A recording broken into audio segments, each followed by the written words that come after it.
Students, welcome once again in Shri Shyam study point. और जैसा कि आपको पता है प्रीवियस लेक्चर के अंदर हमने जो पहला चैप्टर है सेल जो हम कर रहे थे 9th क्लास का उसको कंप्लीट किया। तो आज हम बात करेंगे द नेक्स्ट चैप्टर टिश्यू के बारे में। तो टिश्यू के बारे में आज हम कुछ इंट्रोडक्शन उसका टिश्यू का करते हैं कि क्या टिश्यू होते हैं और किस तरह से सेल्स है वो टिश्यूज बनाती हैं। तो सबसे पहली बात तो क्या होता है कि टिश्यू होता ही क्या है। हमारी बॉडी के अंदर बहुत सारे टिश्यूज हैं। जैसे जैसे मैं आपको बताऊंगा टिश्यूज के बारे में तो आपको ऐसा लगेगा कि आप टिश्यूज के बारे में पहले से जानते हो। छोटी क्लासेस के अंदर आपने क्या पढ़ा होगा, यानी प्रीवियस क्लासेस के अंदर आपने जरूर पढ़ा होगा कि सेल का ग्रुप बनकर टिश्यू बन जाता है, कि टिश्यू क्या होता है, सेल का ग्रुप होता है। अब देखो कौन से सेल्स का ग्रुप है और किस तरह से वो टिश्यू बनता है। देखो नई सेल्स है वो कंटिन्यूसली बनती रहती है बॉडी के अंदर।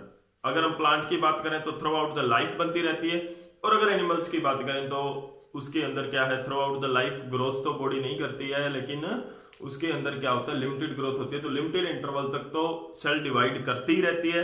उसके बाद में इंजरी या कोई रिप्लेसमेंट ऑफ पार्ट अगर करना है तो उस टाइम में सेल डिवाइड करती है हमारी बॉडी की। जैसे कि आपने सुना होगा कि 18-19 तक जितनी हाइट होगी उतनी होगी, उसके बाद में ग्रोथ नहीं होनी। तो वो क्या होता है, एक लिमिटिंग पीरियड होता है एनिमल्स के अंदर। जैसे कि हमारे अंदर 18 to 20 ईयर्स तक की एज तक हमारी बॉडी की ग्रोथ होगी, ठीक है। अब उसके अंदर क्या होगा कि 18-19 की एज तक क्या होगा, हमारी बॉडी के अंदर हाइट है, हमारी बॉडी के जो मसल्स हैं जैसे बननी है वो ग्रो कर जाती हैं, ठीक है। अब उसके बाद में ग्रोथ नहीं होती हमारी बॉडी की। उसका रीजन क्या है कि हमारी बॉडी की जो सेल्स होती हैं वो through out the life dividing नहीं होती है, पूरी लाइफ वो डिवाइड नहीं करती रहती है। अब उसके अंदर जब उसने मेच्योरिटी एक्वायर कर लिया तो उसके बाद में डिवाइड नहीं होगी। और डिवाइड कौन से केस में होगी, सिर्फ या तो इंजरी के केस में होगी, या कोई ऑर्गन है वो, कोई भी पार्ट है, कोई भी दूसरी सेल है वो डैमेज हो गई है किसी भी रीजन से, उसको रिप्लेस करने के लिए वो क्या है, डिवाइड होकर नई सेल्स बनाती है हमारी बॉडी के अंदर। प्लांट्स के अंदर थ्रू आउट द लाइफ वहां पर हम पढ़ेंगे कि चलता रहता है डिवीजन सेल का। Plant through out the life आपने देखा होगा, एक छोटा सा प्लांट से लेकर बड़े से बड़े प्लांट के अंदर क्या है, थ्रू आउट द लाइफ जब तक वो जिंदा है, सर्वाइव कर रहा है, तब तक उसके ऊपर लीव्स बनते रहते हैं। तो यहां पर हम एक बात पढ़ेंगे कि the group of cells which differentiate. देखो टिश्यू क्या है, the group of cell, tissue क्या है, एक ग्रुप ऑफ सेल है जो डिफरेंशिएट हो गया। देखो differentiate to perform a common functions, जिसके अंदर क्या है कि एक ग्रुप ऑफ सेल्स है जो कि डिफरेंशिएट हो गई है। The cells which डिफरेंशिएट किस लिए होना, डिफरेंशिएट का मतलब यहां पर क्या है, यहां पर एक टर्म आ गई आपके पास डिफरेंशिएट। देखो एक मेरिस्मेटिक सेल्स है, एक मेरिस्मेटिक सेल है, ठीक है। इस सेल ने 2 न्यू सेल बनाई डिवाइड करके, इन सेल ने 2 न्यू सेल बनाई डिवाइड करके। इस तरह से सेल डिवाइड करती रहती है और सेल के नंबर बढ़ते रहते हैं कंटिन्यूसली। इस तरह से इसने आगे फिर 2 न्यू सेल बनाई, इसने आगे फिर 2 न्यू सेल बनाई, इसने आगे फिर इस तरह से डिवाइड। अगर इस तरह का डिवीजन चलता रहे बॉडी के अंदर तो क्या होगा, बॉडी के लिए काम कौन करेगा, दूसरे फंक्शन कौन करेगा, रेस्पिरेशन कौन करेगा, डाइजेशन कौन करेगा। तो ये सारे काम करने के लिए बॉडी को क्या चाहिए, कुछ इनमें से कुछ सेल्स हैं वो स्पेशल बनानी पड़ेगी बॉडी को, यानी कि स्पेशलाइज्ड हो जाती हैं वो, किसके लिए, to perform any specific function. अब देखो ये सेल मान लो स्पेसिफिक हो गई है, स्पेशलाइज यानी कि ये मॉडिफाइड हो गई है, ये स्पेसिफिक बन गई है फॉर रेस्पिरेशन, रेस्पिरेशन के लिए, यानी कि रेस्पिरेटरी सिस्टम के अंदर जा रही है ये। तो ये रेस्पिरेटरी सिस्टम का पार्ट बनेगी, क्योंकि रेस्पिरेटरी सिस्टम है वो सिंगल सेल का तो काम है नहीं। ये जो टिश्यू जो है ये कैरेक्टरिस्टिक फीचर है किसका, मल्टी सेलुलर ऑर्गेनिजम्स का, यानी कि मल्टी सेलुलर ऑर्गेनिजम्स के अंदर ये होता है जिनके अंदर बहुत सारी सेल्स हो। यूनिसेलुलर ऑर्गेनिज्म के अंदर टिश्यू कभी नहीं बन सकता है, क्योंकि यूनिसेलुलर ऑर्गेनिजम्स के अंदर ओनली सिंगल सेल होती है। ग्रुप ऑफ सेल कैसे बनेगा वहां पर, तो यहाँ पर मल्टी सेलुलर ऑर्गेनिजम्स के अंदर होता है, जहां पर सेल है वो क्या दिखाती है, cell show division of labour, division of labour दिखाती, शो करती है। टिश्यू भी क्या है, डिवीजन ऑफ लेबर शो करते हैं, टिश्यू भी करते हैं डिवीजन ऑफ लेबर शो। कैसे, अभी देखो जैसे डिवीजन ऑफ लेबर का मतलब क्या है, लेबर का मतलब है जो वर्कर होते हैं, यानी कि जो काम करते हैं। बॉडी के लिए वर्कर कौन है, सेल है। सेल ने इकट्ठी होकर ग्रुप टिश्यू बना लिया, टिश्यू है वर्कर। टिश्यू ने इकट्ठा होकर ऑर्गन बना लिया, ऑर्गन हमारी बॉडी के लिए वर्कर है। तो ये वर्कर है। ये क्या होता है, जैसे भी आपके घर में कोई कंस्ट्रक्शन वर्क चल रहा है तो उसके अंदर क्या होगा, कुछ वर्कर्स होंगे, कुछ क्या होंगे, कंस्ट्रक्टर होंगे, जो कुछ इंजीनियर होंगे वहां पर काम कर रहे हैं। तो कोई भी बिल्डिंग मटेरियल के अंदर कोई ट्रांसपोर्टर वहां पर होगा, कोई सामान लेके आने वाला होगा, कोई है जो मतलब ब्रिक्स को लेके जा रहा है, कोई जो है वो कंस्ट्रक्ट कर रहा है, बिल्डिंग बना रहा है।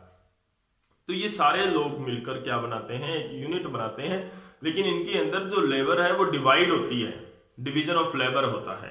तो यानी कि जो काम होता है, जैसे कि आपके स्कूल के अंदर कोई साइंस पढ़ाता है, कोई मैथ पढ़ाता है, कोई इंग्लिश पढ़ाता है, कोई एसएसटी पढ़ाता है, जो भी मतलब सब्जेक्ट है वो अलग अलग टीचर पढ़ा रहे हैं, तो वो डिवाइड किया हुआ है। कभी साइंस के टीचर ने आपको एसएसटी का सिलेबस नहीं करवाया होगा, कभी एसएसटी के टीचर ने साइंस का सिलेबस नहीं करवाया होगा। वो डिवाइडेड है कि उनका काम, उन्होंने अपना अपना काम बांट रखा है कि ये साइंस करवाएंगे, ये इंग्लिश करवाएंगे, ये मैथ करवाएंगे, ये एसएसटी करवाएंगे, ठीक है ना। तो वहां पे क्या हुआ, वर्क क्या है, स्टूडेंट्स की स्टडी, उसको डिवाइड कर लिया कि ये पार्ट है जो ये टीचर्स करवाएंगे, अंडरस्टैंड। तो ऐसे ही डिवीजन ऑफ लेबर सेल के अंदर होती है, काम को बांट लिया जाता है, तो उसका मतलब डिवीजन ऑफ लेबर होता है। तो अगर सेल परफॉर्म कर रही है फंक्शन तो क्या है, सेल के अंदर डिवीजन ऑफ लेबर हम मानेंगे, और अगर टिश्यू कर रहा है तो टिश्यू के अंदर डिवीजन ऑफ लेबर मानेंगे, ठीक है। तो अब यहाँ पे उसके बाद में क्या आता है, प्लांट और एनिमल सेल के बारे में। टिश्यूज जो है हम इस चैप्टर के अंदर पढ़ेंगे, प्लांट टिश्यू और एनिमल टिश्यूज के बारे में पढ़ेंगे, plant and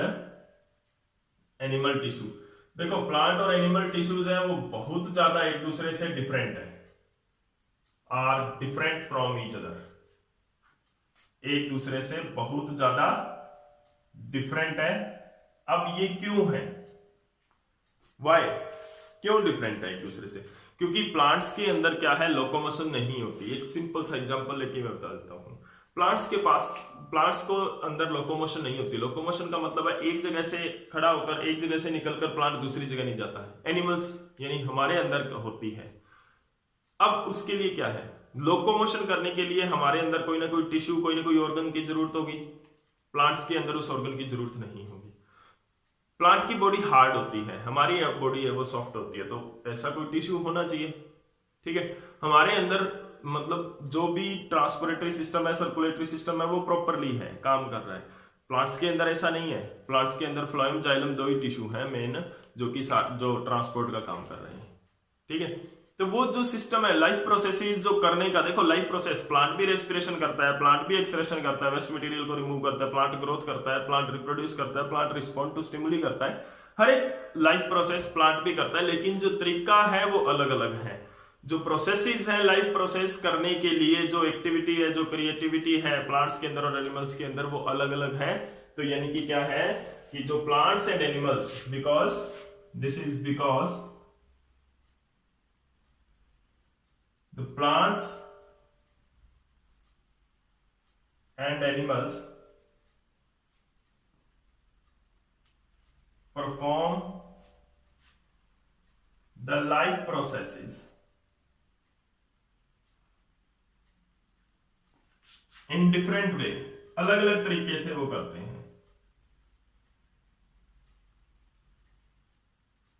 Some of their features are also different, क्योंकि उनके अंदर अलग अलग ऑर्गेनाइजेशन के फीचर्स भी हैं। दूसरा रीजन इसका क्या होता है, एक तो अलग अलग तरीके से प्रोसेस करती है, एक क्या होता है, plants can not locomote, locomotion नहीं कर सकते वो, तो लोकोमोट नहीं हो सकते, but animal can, but animals can locomote. So they need, इसीलिए एनिमल्स को क्या है, मस्कुलर टिश्यू की जरूरत पड़ती है। प्लांट ने मूव नहीं करना है, लोकोमोट नहीं करना है, इसलिए उनको कोई मस्कुलर टिश्यू की जरूरत नहीं है। क्लियर है कि नहीं? तो यानी कि प्लांट्स है वो लोकोमोट नहीं कर सकते हैं, एनिमल्स लोकोमोट कर सकते हैं, तो इसीलिए उनके अंदर मस्कुलर टिश्यू की जरूरत होती है। प्लांट्स के अंदर कोई मस्कुलर टिश्यू की जरूरत नहीं है। प्लांट्स है वो फोटोसिंथेसिस करते हैं, क्यों? प्लांट्स मूव क्यों नहीं करते? क्योंकि एनिमल्स हैं वो मस्कुलर टिश्यू जो लोकोमोट है वो किस वजह से करते हैं, मेनली तो फूड की सर्च में, और प्लांट है वो फोटोसिंथेसिस करते हैं, वो अपना फूड खुद ही बना लेते हैं, ठीक है। तो उनको लोकोमोट करने की जरूरत नहीं, जो मेन बेसिक रिक्वायरमेंट है वो तो उनकी बेसिक पूरी होगी है।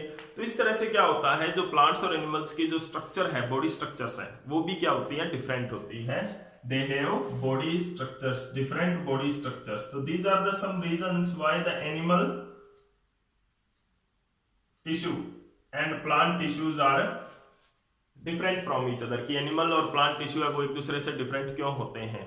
तो यानी कि ये तो एक एग्जांपल था, मेन है कि वो अलग अलग तरीके से लाइफ प्रोसेसेस है वो परफॉर्म करते हैं। दूसरा डिफरेंट स्ट्रक्चर्स होती है उनके अंदर एक दूसरे से। तीसरा क्या है कि प्लांट कुछ टिश्यूज ऐसे होते हैं जो लाइफ प्रोसेस अलग तरीके से करने का मतलब क्या है कि एनिमल्स फूड के लिए इधर उधर उनको जाना पड़ता है, लोकोमोट करना पड़ता है in the search of food, but plant है वो अपना फूड खुद ही बना लेते हैं। तो न्यूट्रिशन वो अपनी आप खुद ले लेते हैं, ऑटोट्रोफिक होते हैं, और एनिमल्स है वो हेटेरोट्रोफिक होते हैं, तो दूसरों से वो न्यूट्रिशन लेते हैं। अंडरस्टैंड? तो इनके अंदर क्या है कि प्लांट्स को लोकोमोट करने की जरूरत नहीं है, वो वहीं जहां पर है वहीं पर रहकर भी फोटोसिंथेसिस कर सकते हैं। तो this is all about the introduction of tissues. Next lecture के अंदर हम प्लांट टिश्यू से स्टार्ट करेंगे कि प्लांट टिश्यूज क्या होते हैं और कितने टाइप्स के होते हैं। Thank you.